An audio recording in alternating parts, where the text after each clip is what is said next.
Good morning, sir. Yeah, I Good morning, don't sir. know How if are it you, is sir? All well? all physically well, mentally not. I have just received the news that I have lost a friend Oh no, so sorry. to COVID. Sorry. I have lost a friend to COVID yesterday, and I got the news only today. Not that I could have done anything if I got the news yesterday. Right. Yeah, but and today, as it is the second death anniversary of my father. So, and on this day again, he was a very dear friend of mine, very, very dear friend. So I'm actually stunned, quite stunned at the development. And I didn't even know that he had COVID. I had been intending to call him and talk to him generally as a friend. But somehow or the other, something or the other keeps coming up, and I kept postponing the call. And now I realize that the man is no longer there. I can't make that call. Impossible to make that call. So,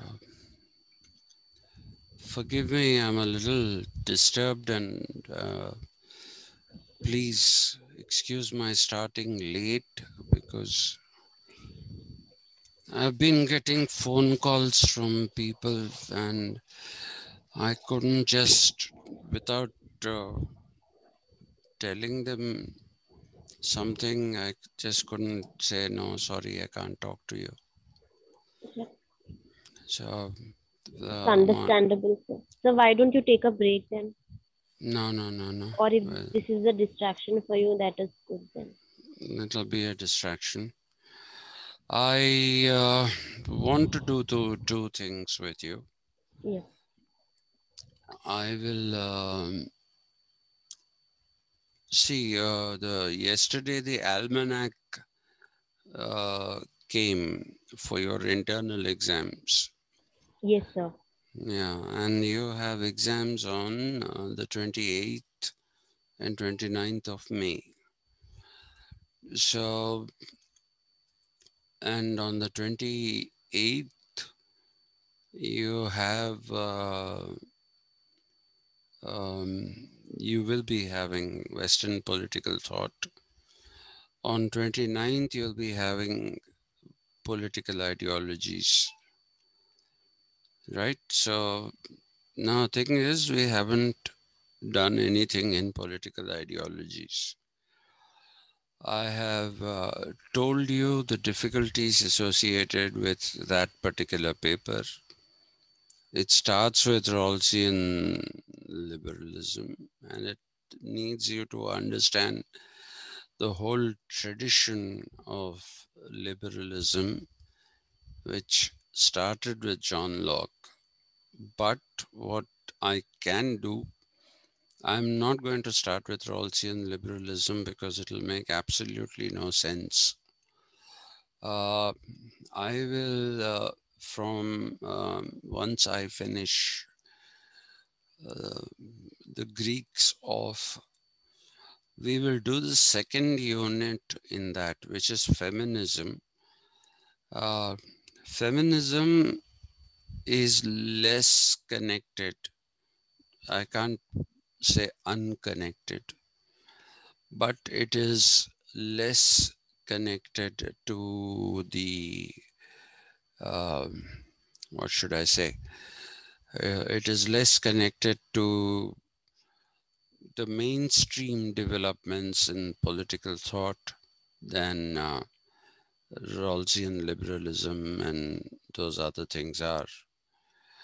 And most of them actually don't need any great teaching because they're all on ecologism, which is about global warming and things like that. So I thought what we can do is once I finish with Plato and Aristotle, then I'll go on to do feminism with you. I told you what the pattern of questions is. The pattern of questions is basically you'll have to write a short answer. And that short answer is for 3 marks. And you'll have to write 5 short answers. And you won't really be getting a choice. There are just 5 questions and you have to answer all the 5 questions. Okay, and it's not very difficult to generate 5 questions from feminism. It isn't at all difficult. And I will share the syllabus with you on the WhatsApp group of both the papers so that you can get what is what. And you'll also be ready to write an internal in that. We have done enough in political thought to actually conduct an internal. There is no problem with that. The problem comes with political ideologies. First of all, those are not ideologies, but we'll talk about them when the context arises. So, Mr. Akshay Puneet, Yes, sir.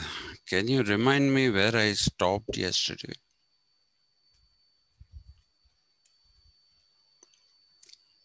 You talked about Socrates.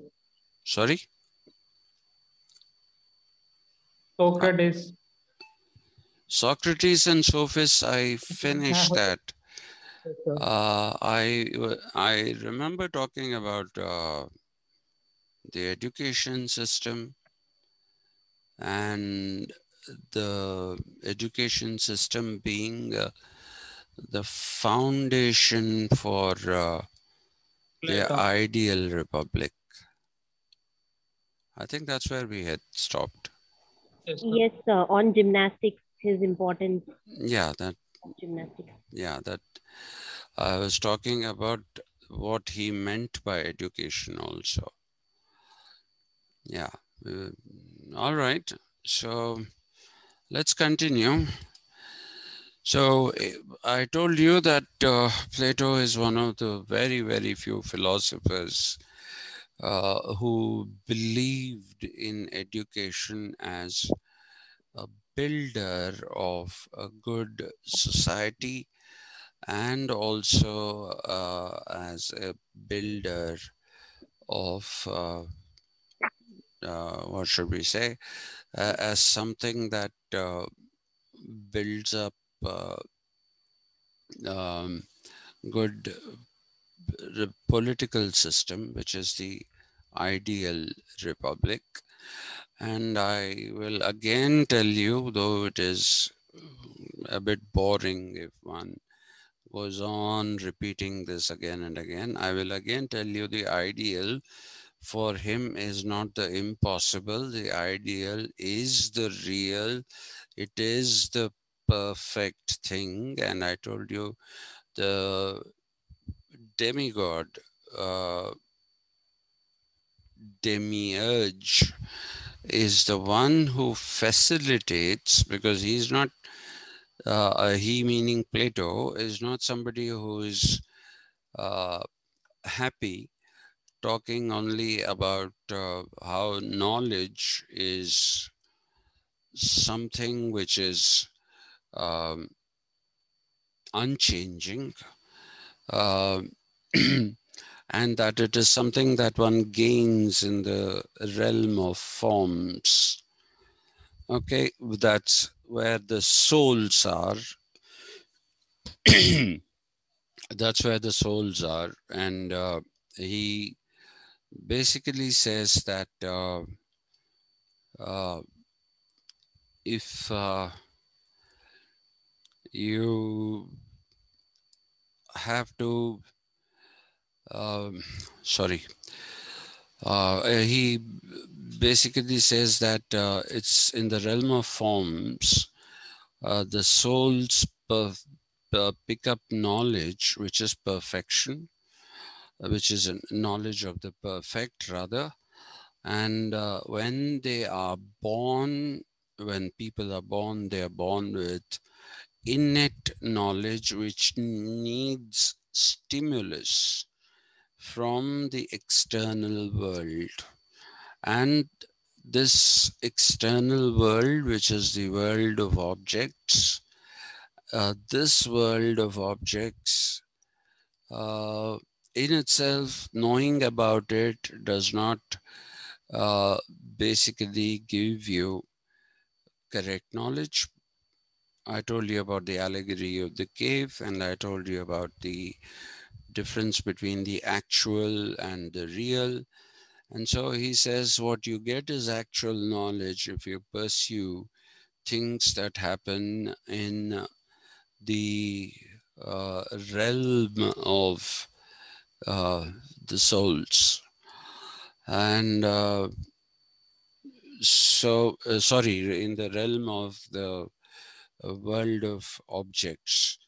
So you have to focus on the knowledge that you have acquired in the realm of the souls, and that which is already there in your mind gets activated as you come in contact with this imperfect world.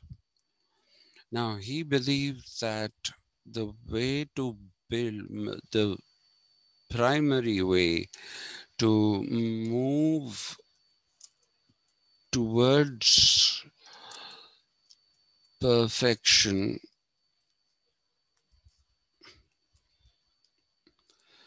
move towards perfection in the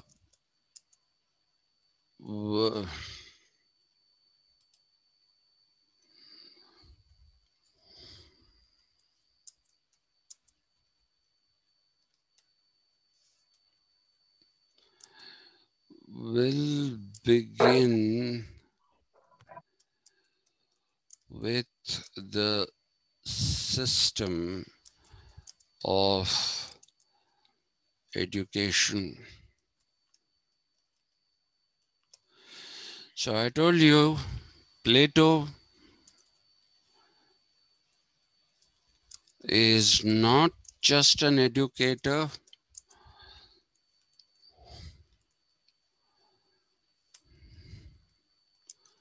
but he is an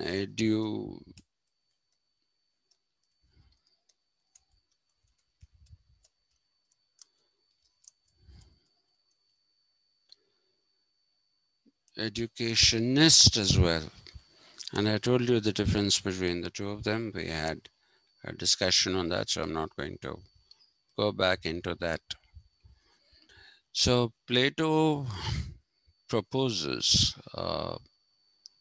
an elaborate system of education,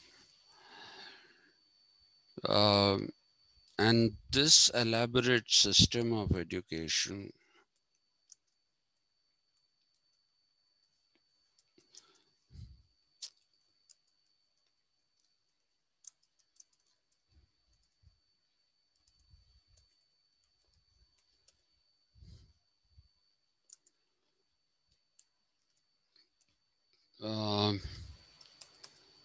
is the only way to start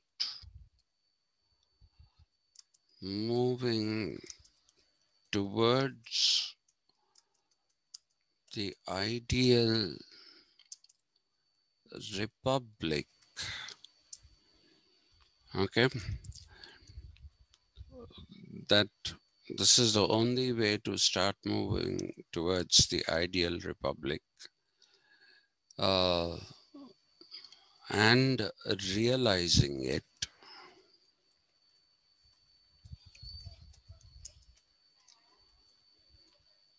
which means that it is through education that perfection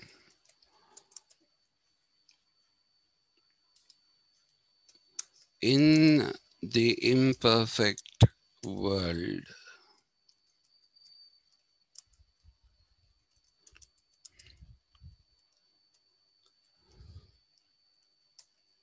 becomes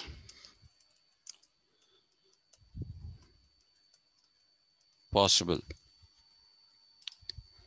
Okay, that is what is his basic this thing. Now, if you want to look at, if you basically want to look at the system of education, you will see that it is a holistic system,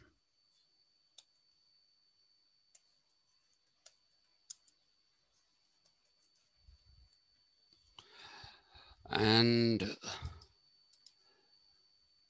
it has both the body and the mind in it as equally important. In our present system of education, we don't give importance to the body, do we? I don't know. When I was going to college, and my professors would say, you know, when we were young, things were very different. I used to say, okay. I didn't really understand what it is. But now I understand, because I'm going to say when we were young, things were very different. They were open grounds, and playing sport after school every evening was a given. It wasn't. It wasn't something that people had to be told to do. Okay, and even in the colonies where people resided, the children would all get together and they would play different kinds of games. They would play cricket, and that was the easiest to play, because all it needed is an open ground. It didn't matter if there were holes in that ground and the ball bounced in different ways. And mostly we played with a cork ball, and so that was the most popular game. We also, if we found some kind of an indoor space which was large enough, not totally indoor, but a place that was, you know, what we say, large enough to put a badminton court, then we would play badminton. Never mind the wind blowing the shuttle around, but we still used to somehow manage.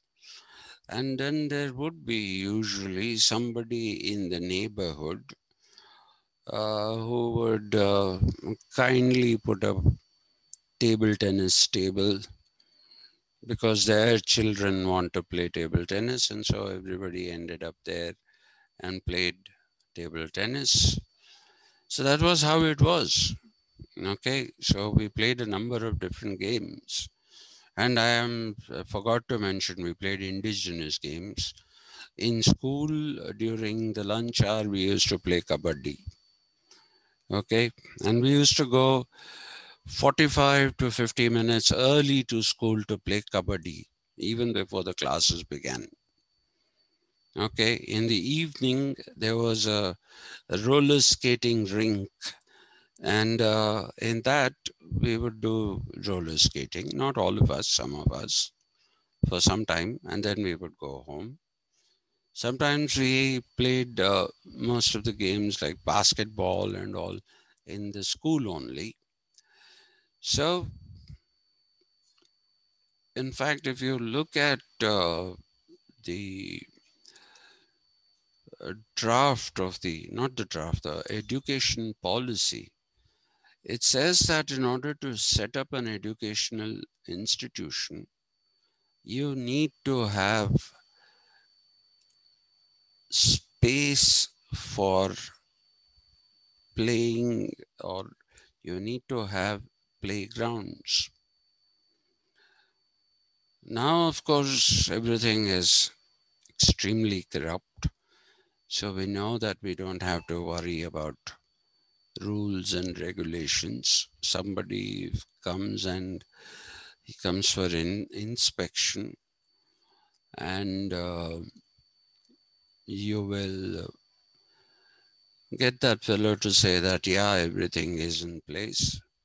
And you will be running a college or a school, either from a home or from flats or from a business center, anywhere. No, you can have schools and colleges anywhere. You don't need to have playgrounds. And if you go to schools which are called the corporate schools, does anybody know what a corporate school is and why it's called a corporate school? Anyone? What is the difference between a corporate school and any other school?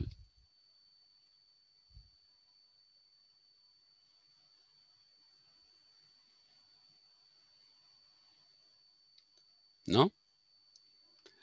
Well, previously, there was only one way of providing education, and that was through a non-profit society.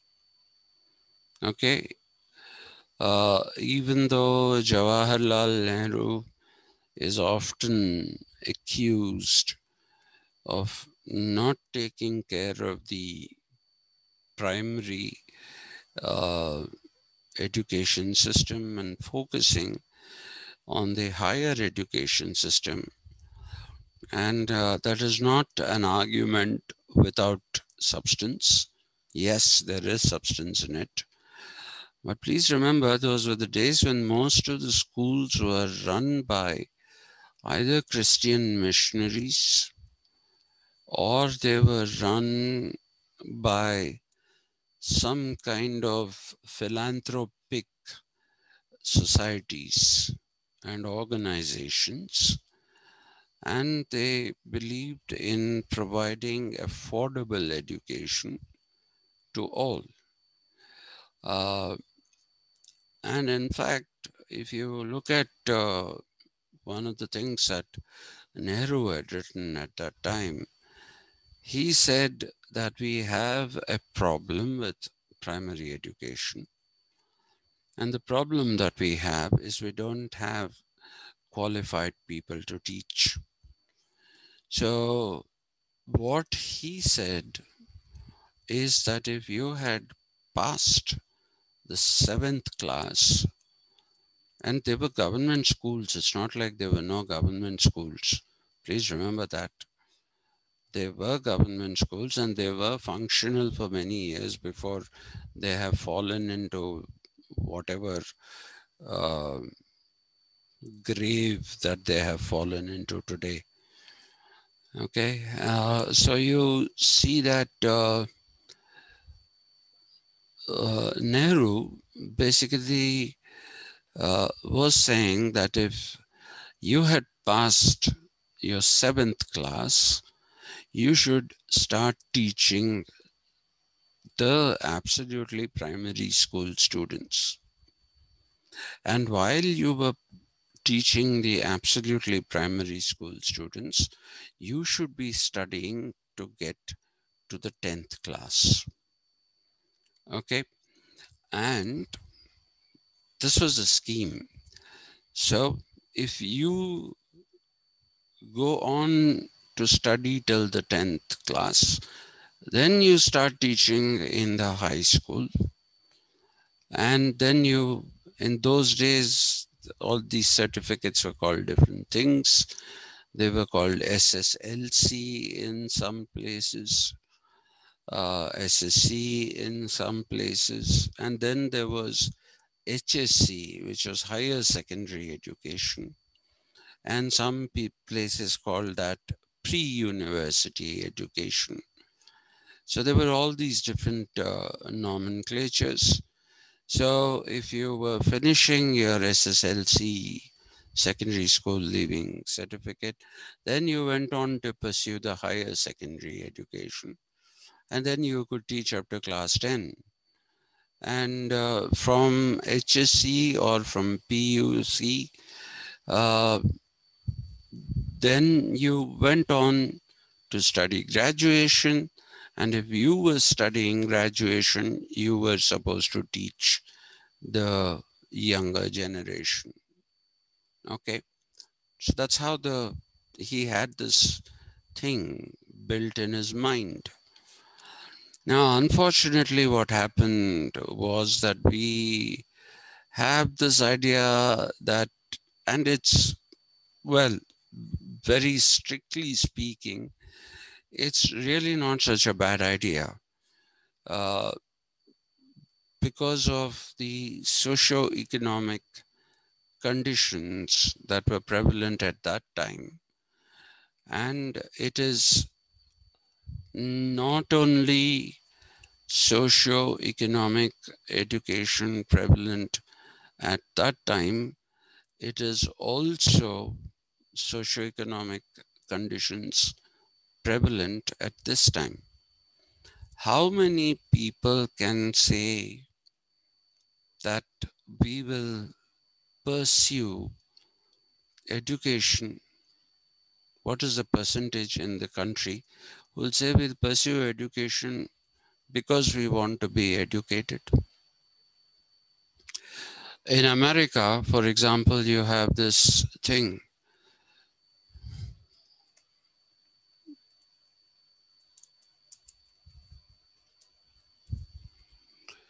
Which has now become some kind of a fashionable thing in India.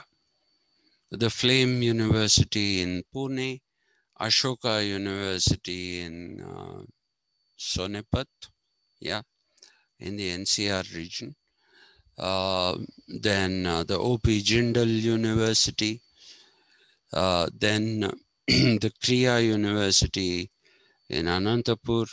All these want to give you liberal arts, and they don't know what liberal arts actually means.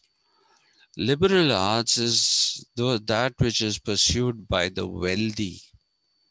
Okay, the wealthy people who have time to do something that is of interest to them. And it is not as if they need that degree to get a job. Okay, so in America, you will find that the pursuit of liberal arts, basically in the first year, you will have to do all the subjects, social studies, physics, chemistry, botany, zoology, which is biology, mathematics, some basic mathematics. It is nothing complicated. You have to do all these, all the subjects. And that is because you are supposed to be educated, and so you have to have some kind of knowledge of something. And so they'll say, fine, you have this. But as you go into your second, third, and fourth years, because please remember, they're the undergraduation, system has 4 years. All right. So if you wish to do something like learning music, and learning music would mean that you'll have to learn classical music first and foremost, and you'll have to learn how to read and write music. Okay. Unlike in India, where everything was transmitted by word of mouth, the Vedas were transmitted by word of mouth, the epics were transmitted by the word of mouth, the Upanishads were transmitted by the word of mouth. Similarly, even knowledge either of classical music, which is Hindustani or Carnatic, was something that was done through word of mouth. And it was also all about hearing. I don't know if you know this, even a trained Western classical musician cannot make out some of the notes, especially in Carnatic music. Carnatic music also has what are called quarter notes. Okay, and I don't want to get into that. That's not what I'm here for. They won't understand Carnatic music at all. Most of it they won't understand, especially when there is this whole idea of quarter notes and half notes and things that their trained ears also can't hear because they write notations. You might have seen those bars and those symbols like this, right? All those things basically are writing music. So you learn that. If somebody wants to become a cook, a chef, or whatever in a hotel, or just wants to learn being a baker or whatever, then they pursue a course in that. Okay, so that is liberal arts. Okay, which is basically for those people who don't need to work for money, who don't need to educate themselves in order to land themselves in a job. The people who want to get educated for money are a totally different constituency. They are the ones who go to business schools. They are the ones who go to law schools. These are the two most sought after courses of education, because these are the ones that are supposed to bring in money if you do well. Anyway, so to come back to what I was saying about India. Now, the problem with India is that we were just coming out of colonialism. We had an economy which was not in a very good shape.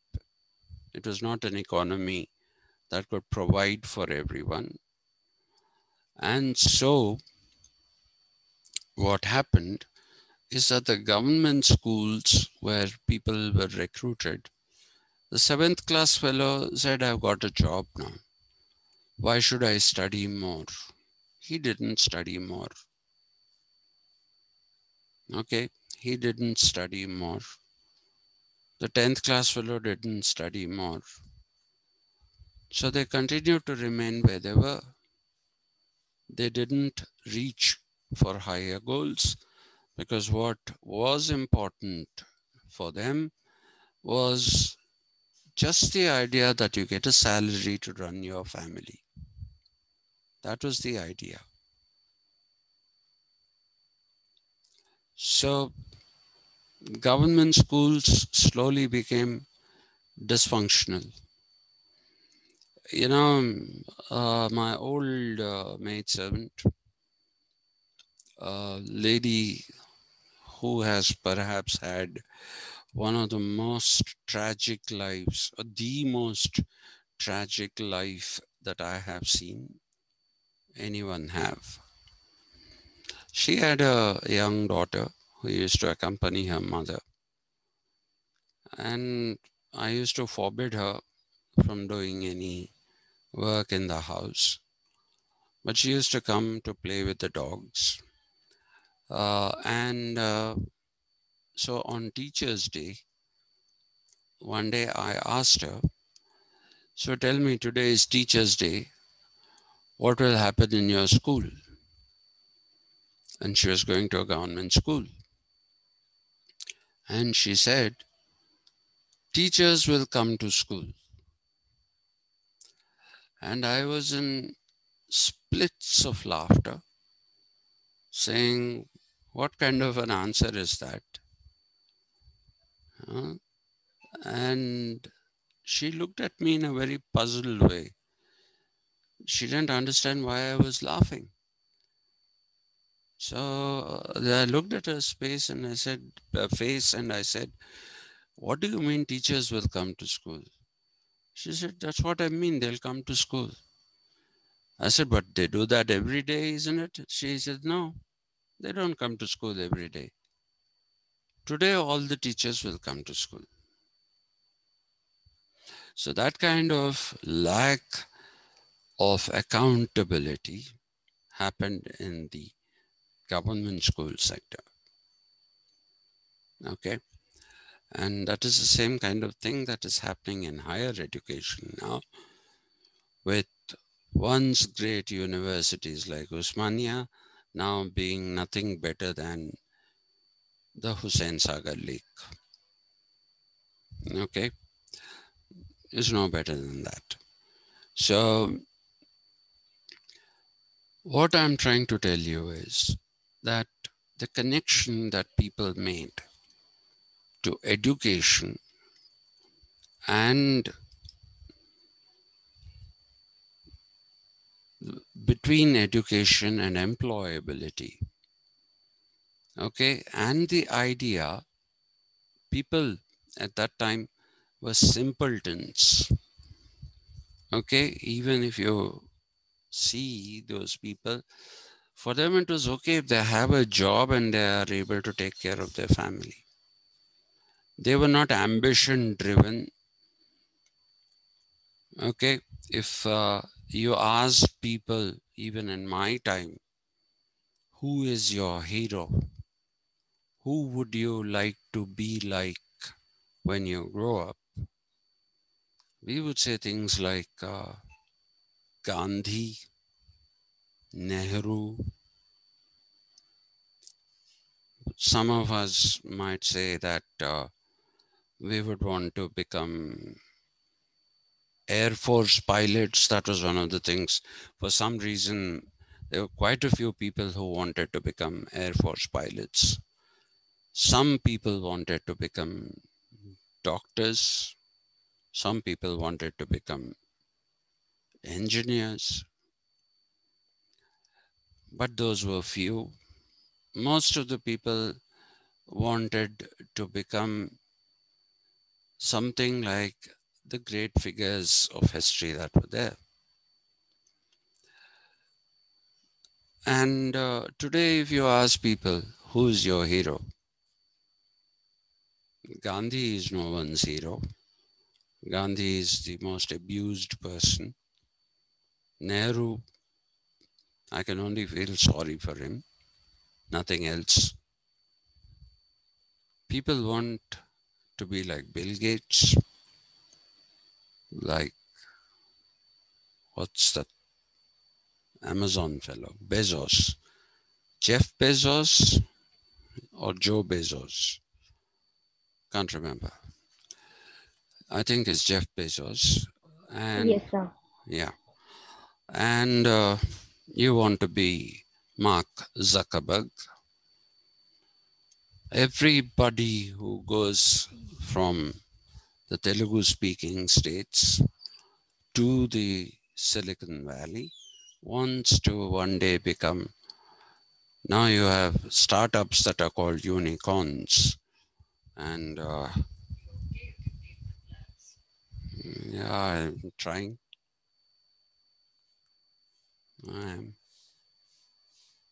I'll be okay, man. I'll be okay.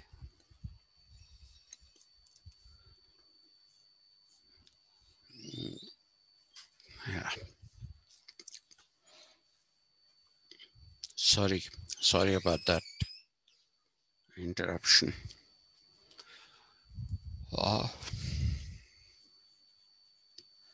I wish you didn't do this.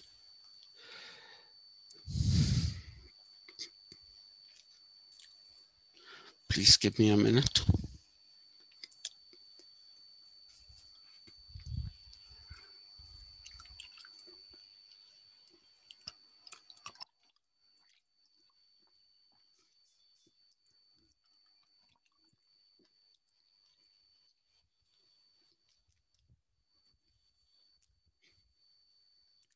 Sorry. So everybody wants to be like that. And everybody wants to go into this industry, which is called the computer industry. Okay. And so that's the way things are. So our heroes have now become money makers. At least Bill Gates makes sense because the big fortune that he amassed, he's at least got the Melinda and Bill Gates Foundation, which does some philanthropic work. But what does Jeff Bezos do? Jeff Bezos doesn't do anything. He even was not paying his people during the pandemic when it was raging in America and in different parts of the world. So if you look at Jeff Bezos, you will see that these are people who epitomize greed. Mark Zuckerberg, another one. They epitomize greed, and that is what we also want today. And that is where we have these corporate schools. Corporate schools are not schools that are there for providing education as an activity without making profit. Okay, it's not an activity without making profit. It is an activity which is solely based in making profit. That is a corporate school. So they are not run by educational societies. They are run by private limited companies. That's why they are called corporates. Okay, because they are run by private limited companies. They are called corporates. Some time ago, I read that the Chirek school in Hyderabad has been sold to some multinational corporate for $700 million. A school which started as a recreation center for small children. That's what Chirek was, a recreation center. Children's Recreation Center. That's what Chirek was. Then they built it into a school, and they built it into an elitist institution, and it was valued at $900 million, 700 or 900. Please, forgive me. I think it's 700. $700 million, not even rupees. It's been sold. So that is education today. And if you look at the Narayanas and the Chaitanyas, where are they? Okay, it was something that used to completely puzzle me endlessly. When I used to drive to TISS, I had to pass through Mehdipatnam.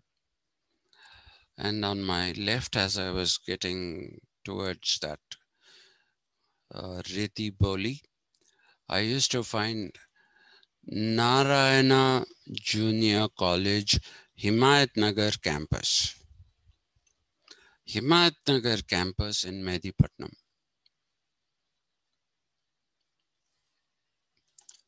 That's how it is. And where is it? It's in a commercial complex.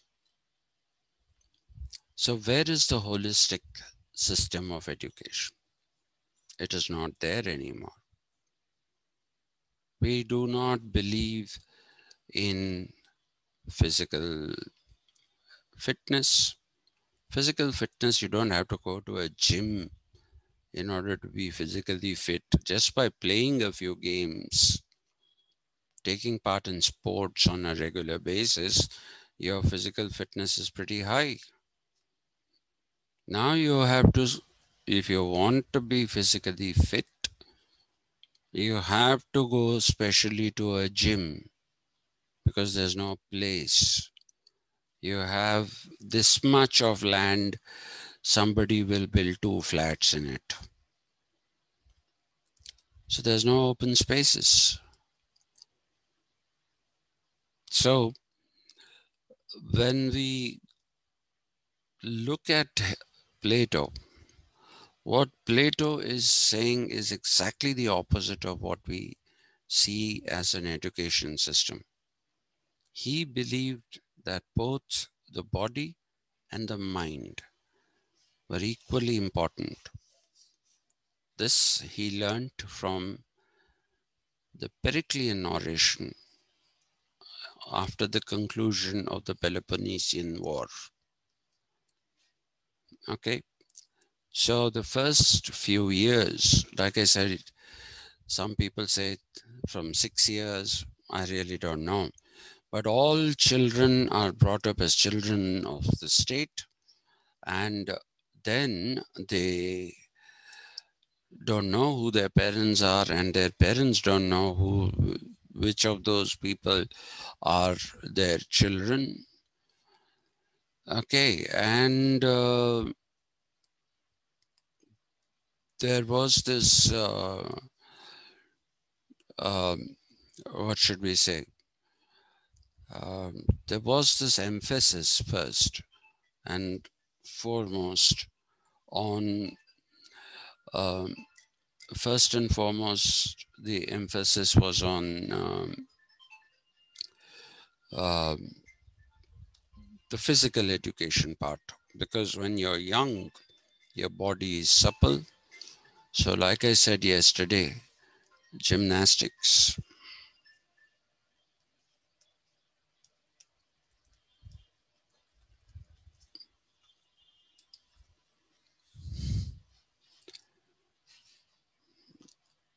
Gymnastics was the first thing to do. Okay, because the younger you are, the more supple your body is, and you can train it to do things which you can't do later on in life. So that is how gymnastics figured on in the system first and foremost. And in those days, there were no games. Please understand one thing. There is a difference between sports and games. Can anyone tell me what is the difference between sports and games? We tend to mix them up, but what is the difference? Games are like just normal things which we play.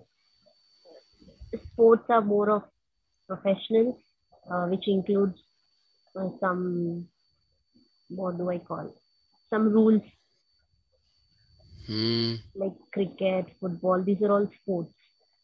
And normal, what we play are games. Any other? Indoor are known as games, outdoor are called as sports. No. I'm afraid I'll have to say that neither of you is right. Actually, cricket and football are games. Cricket, football, badminton, table tennis, tennis, all these are games. Okay. And sport is athletics and gymnastics. Sports are where you running, high jump, what's also called long jump. Some people call it broad jump. And the triple jump, which is also called the hop, step, and jump. All these are sports. They don't require equipment to play. If you're playing cricket, you need a ball, you need a bat, you need to form into teams. Whereas sports are individual, they don't need equipment. They nowadays, of course, everything has become so specialized that you have to have a certain kind of running shoes and you need to wear a certain kind of vest that will aid aerodynamism. All those are called sports. Athletics are sports, despite the fact that now they also require equipment. Even pole vault requires a pole and you need to go over that, and so that you need a cushion to land on the other side. But these are technically sports. Athletics, mainly athletics, and to a certain extent, gymnastics. These are sports. Okay? And they are individual. Whereas most games are teams. Football is a team game. Cricket is a team game. Hockey is a team game. There are very few games like badminton, tennis, and table tennis, which can be played individually without having a team. But those are far and few in between. Even if you look at the American games, baseball, gridiron, their version of rugby, which they call football very funnily, okay, and they call football soccer. So those are again team games, right? So athletics is what he advocated as the next thing.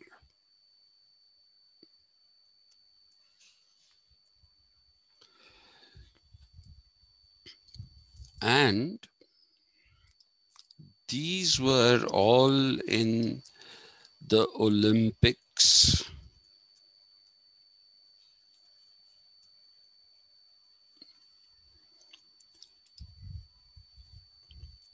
I told you yesterday they were held at the foot of the Mount Olympus, and therefore they were called the Olympics. So the original Olympics were only gymnastics and athletics. And there was one particular event that was later on added by the Greeks themselves.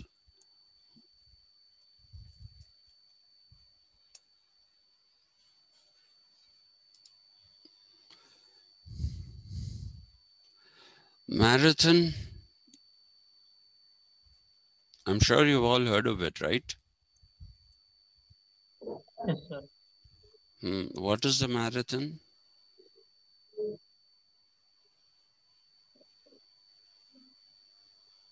Running event. Sorry? Running event. What is the distance? 50 kilometers. 50 kilometers. And why is it called marathon?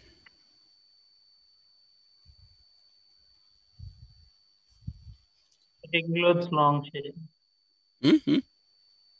Long sessions. Long. No, you're going in the reverse. You're applying the analogy to the game, or rather the sport, than the sport as an analogy to, you can say my classes are marathon sessions. They go on and on and on. Oh, very long, covering long distances. Yeah, true. 52 kilometers is the distance, but why is it called marathon? No idea about the origin or meaning of that word. Marathon. It was the name of a place, and a messenger had to take a message from Olympus to Marathon, and that distance was 52 kilometers. And in modern day, this thing. And so, since he ran all the way to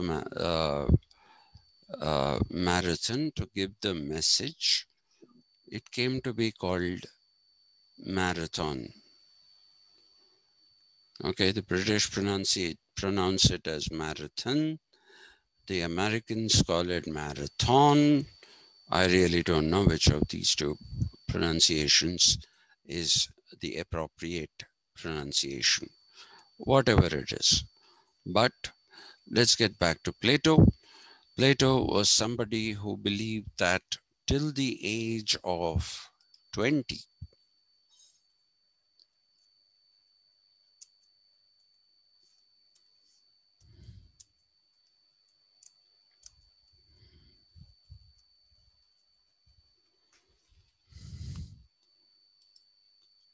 people had to undergo an education which emphasized more on the physical and less on the mental. Not totally physical. Some people will tell you that he only talked about a system of education where till 20 years you did only physical education. No. There was a slightly greater emphasis on the physical education because that is the time, like I said, the body is developing, right? The body is developing, and while it is developing, he believed that one should take that opportunity to see how much one can push in terms of physical education. But he did not neglect mental education. Mental education was there. Initially, it was language, it was grammar. Okay. We have a school here called a grammar school.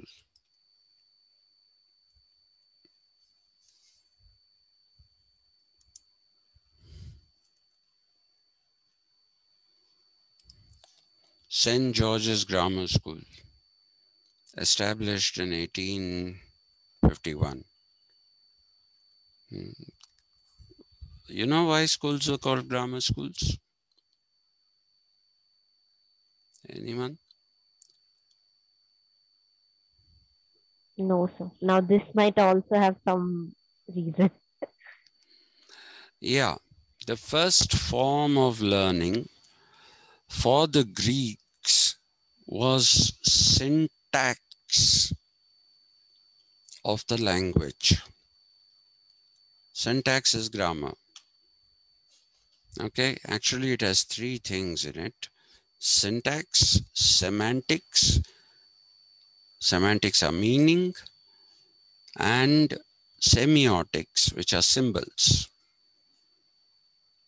Okay, if you're playing cricket, if somebody appeals to an umpire and the umpire says this, that means the batsman is out. So that is a part of language. It comes under symbols, and that is semiotics. Okay, that is semiotics. So then you have semantics. You can use a word as a metaphor. Like you say, Satish Chandra's classes are unbearably long, like a marathon, and they are terrible. Okay, that has a semantic connotation, meaning. Running a marathon is not easy. It's exhausting. Even for the most well-trained athlete, it is exhausting, right? So if you say I was in a marathon class that seemed to last forever, then you are basically saying that it is exhausting, tiring to sit in that class. And by saying this, I think I'm admitting that I have sadomasochistic tendencies, putting people through suffering. Okay. So grammar schools got the name grammar schools in England because initially when the British in the medieval period started schools, what they studied was the classical languages. And the classical languages of that time were Greek and Latin. Greek and Latin. And so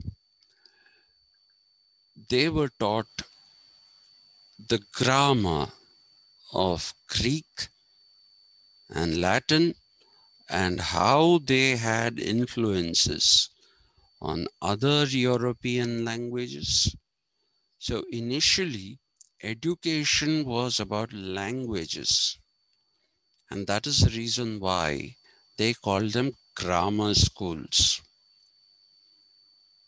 They were called grammar schools because they started education of the classical languages by studying the grammar of the languages and how that started getting reflected in other languages that were more contemporary then, not now. Okay. So that is how a grammar school came into being.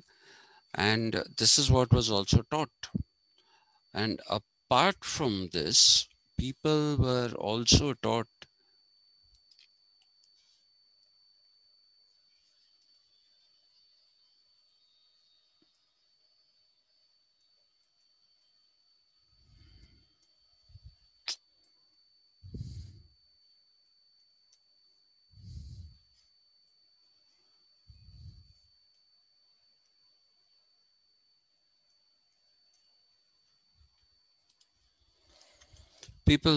taught philosophy and philology.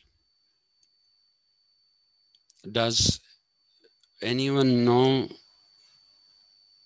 what they are and what is the difference between the two of them?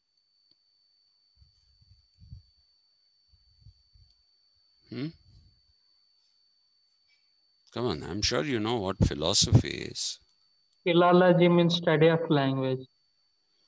Philology is study of language. Meaning, can you give an example? Studying about different languages. No.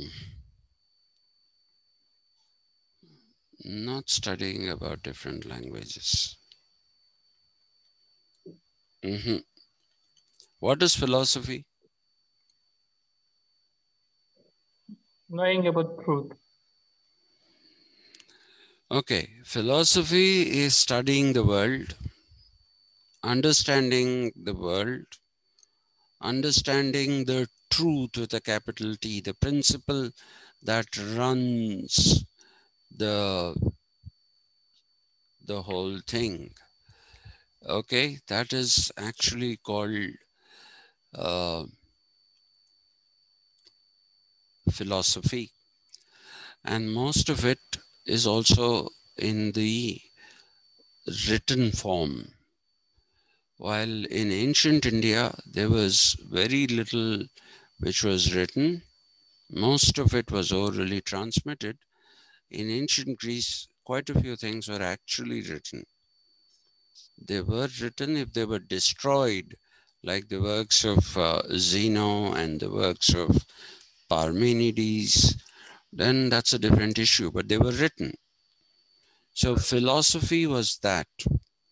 Philology was the study of oral traditions and sometimes even written traditions with the intention to give a date to them and how they use the language in that particular time.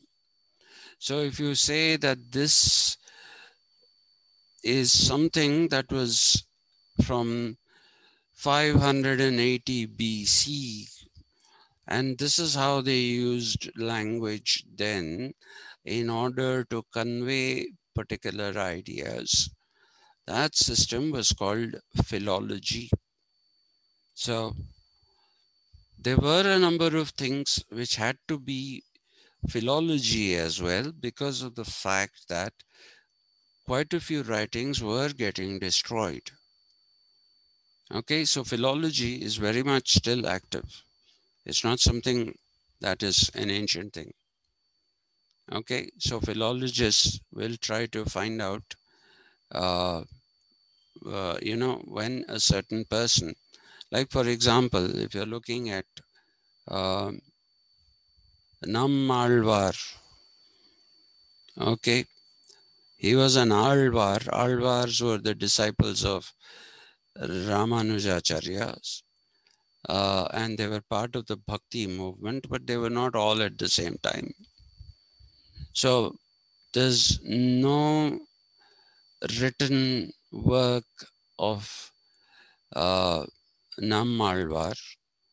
In fact, Nammalvar's writings were, his speeches were documented sketchily by another Alvar called Madhura Kavi Alvar.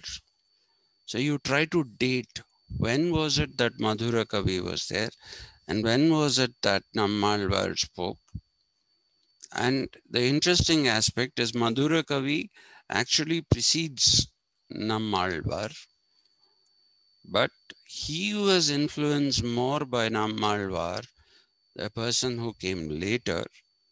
Madhura Kavi was a Brahmin and Nammalvar was not a Brahmin.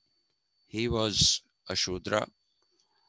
And Madhura Kavi believed that his knowledge is better than his own knowledge. So he tried to sketchily document the works of Nammalvar. So a philologist will study all these and try to come to a conclusion about what is what. Okay. And apart from philosophy, philology, you had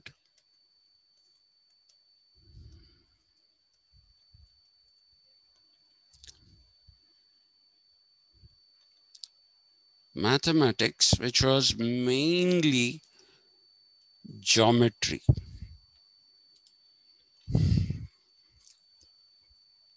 Has anybody heard of this?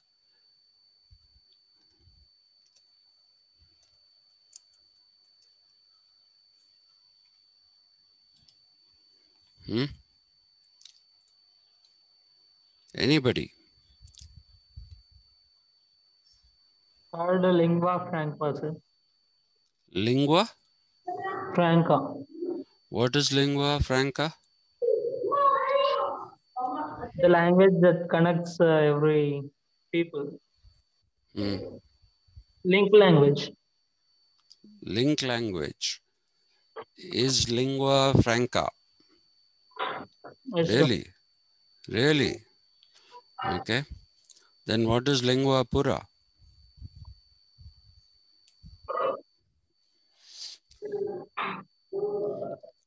It sounds like Barkat Pura.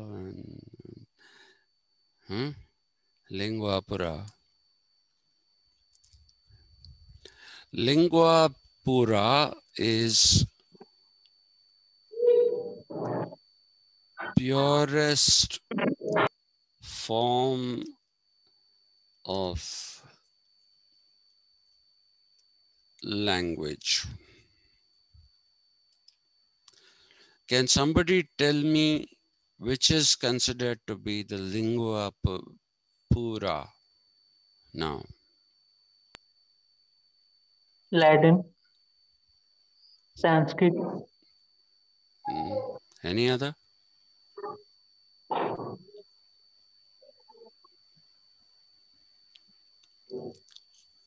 Okay, neither of them. Neither Latin nor Sanskrit. Not Hebrew, not Yiddish, not Aramaic, none of these.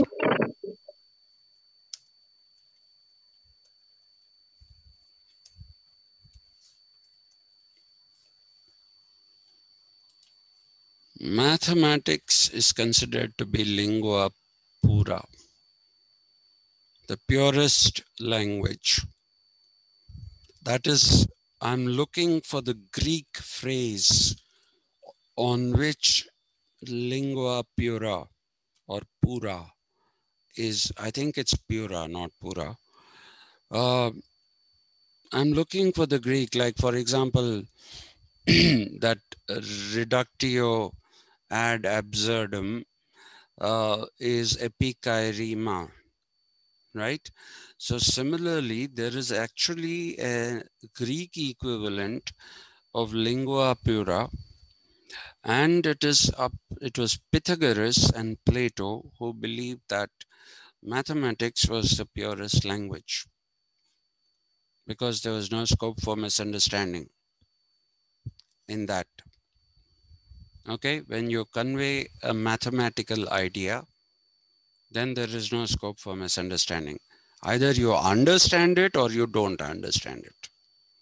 If you have the capacity to understand it, then it is absolutely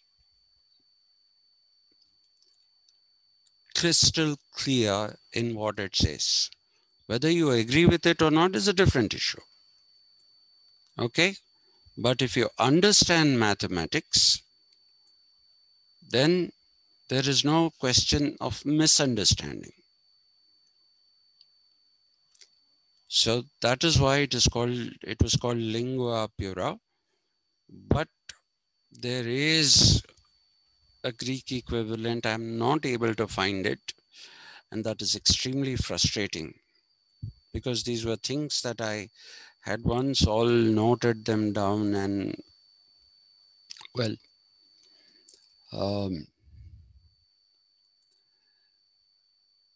anyway, so mathematics was also taught, but mainly in the form of geometry, because I told you that the Greek and the Roman numerals are not supportive of the kind of mathematics which is arithmetic. Okay, so arithmetic is more of an Indian invention, but geometry and trigonometry, cos theta, sine theta, all those. Okay, those are all Greek, right? So trigonometry is very much Greek part of mathematics. The equivalents are there in India as well. Let me tell you that. Like I said one day, I didn't believe that Vedic maths was something which was very different, but it is very different. It does have the equivalence of all these things. Anyway, so Plato believed in education of this variety till the age of 20. Okay, more emphasis here, but smaller emphasis, but definitely that too, not purely physical exercise. And after that, he wanted to conduct an examination.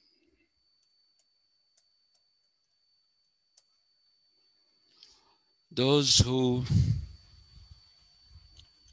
failed the examination, he classified them as the segment of society which is abdomen.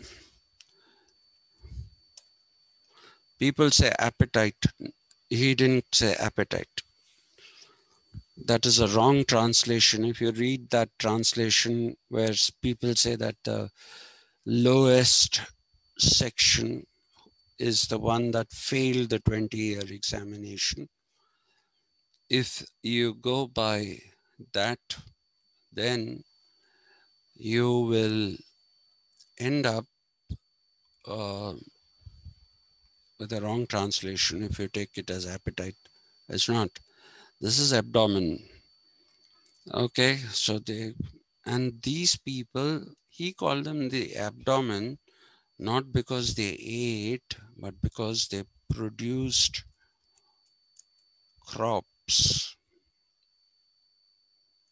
or they were agriculturists.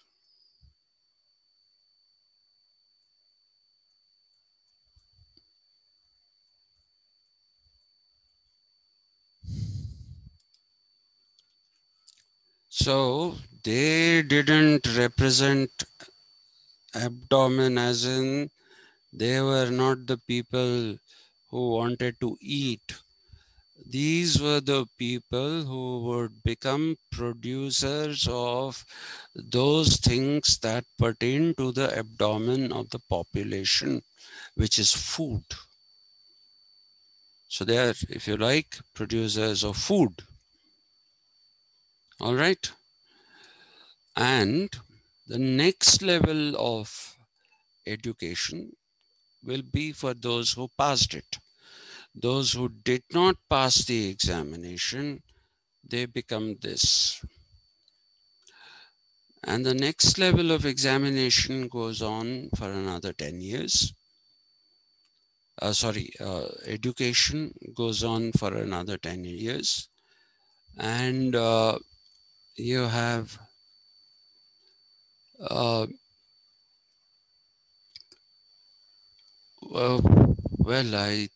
you may want to ask me questions. Would you want to do that, please? So one doubt here, still. So Yeah. this exam at 20 years, that's called Grade Elimination Test 1. Sorry? The exam at 20 years of age, it's called the Grade Elimination Test 1. That is a translation thing. It's not called a great elimination. It is just a 20-year exam. Okay. Yeah. It's not the great elimination. Nobody is being eliminated from anything. Okay. You're not eliminating anyone. They continue to be very, very important components of society. They continue to play a very, very pivotal role in the maintenance of society. So it's not like you're going to eliminate them. Eliminate is not the word. So if that kind of translation you find, no. No. It's not an elimination system. Okay. Yeah.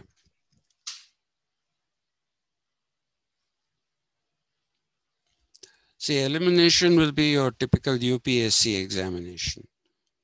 Okay, which is Right. Some 3 lakh people apply. Out of that, maybe 1,20,000 will actually write the exam, out of which probably 80,000 are serious about it. And when the prelims are conducted, only 10,000 are chosen, the rest are eliminated because they have no more part to play. You get the idea? They have no more part to play. Yes. Okay. And then when you write the mains, you cut the 10,000 down to a certain ratio, which I think is 1:3. So depending upon how many jobs are available, at that ratio, let's simply take it as, for a moment, let's take an arbitrary figure and say 2,000 people will qualify from the mains. 10,000 is not an arbitrary figure, but 2,000 is an arbitrary figure. Sometimes it's more, sometimes it's less. So then they are eliminated. Once they are eliminated, they are out. They have nothing to do. And again, when these 2,000 people appear, and if, let us say, 750 jobs or 800 jobs are there, and in both the Group A, Group B services, and those who qualify for that get jobs, the rest are eliminated. They have to do the whole thing again. They have to go back to the beginning. So that is elimination. Okay, then you no longer take part. Like, for example, in games, when you say the IPL, when you say knockout, okay, in the knockout stage, if you lose, you're eliminated, which means that you will no longer take part in the IPL tournament of that particular year. That is how elimination works. Correct. There's no elimination here. They continue to play a very important role. They continue to play a very important role. They are a part of the system. They're not thrown out. So it's not an elimination. Yes, sir. Yeah. Any other?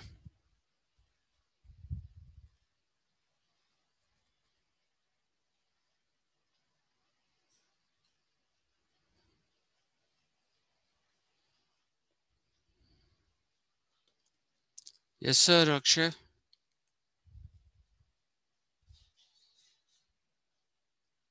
Any other question? No, sir. I say yes, sir, and you say no, sir. What is this, Akshay? Sir, did Plato say this statement that through education, men of copper can be made into men of silver, and of silver can be made into gold?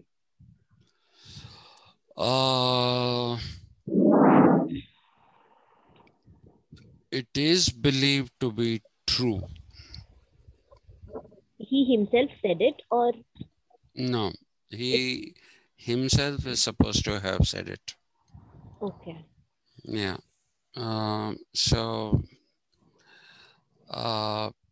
Maybe somebody paraphrased it. Right, that's what.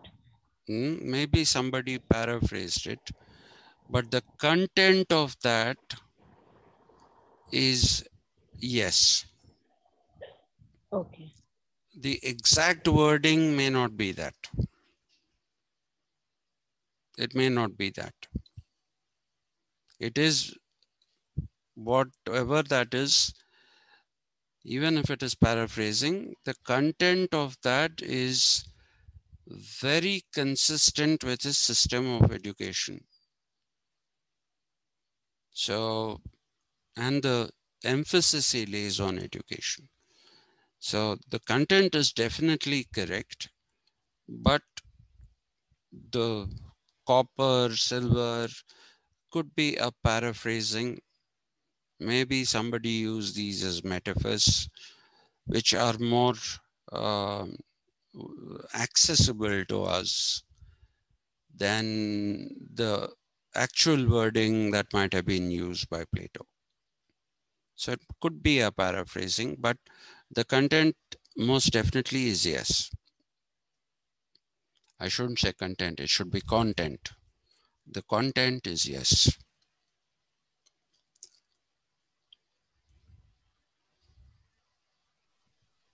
Yes, sir. Done. Yeah. Okay, it's 10:39 and I think you have to go. And sorry if I sounded sketchy today. All through that man's photograph, so many people have sent me his photograph. I've just been seeing that. I don't know. I've been typing that, but the only thing that I've been seeing is him.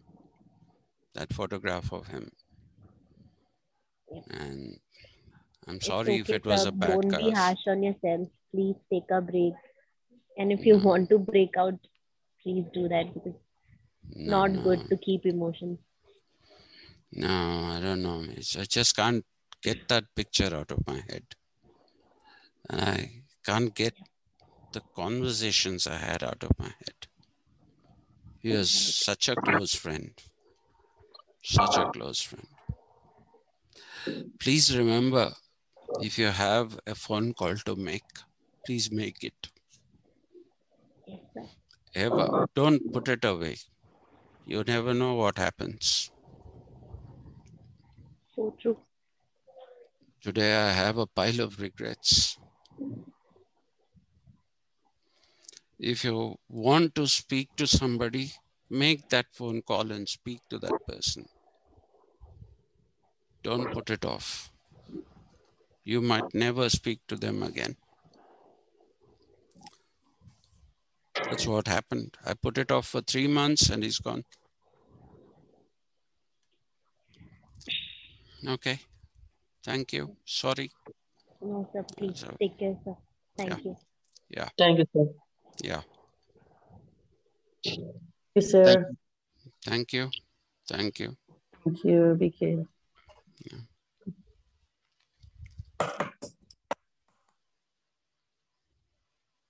Thank you, sir. Thank you.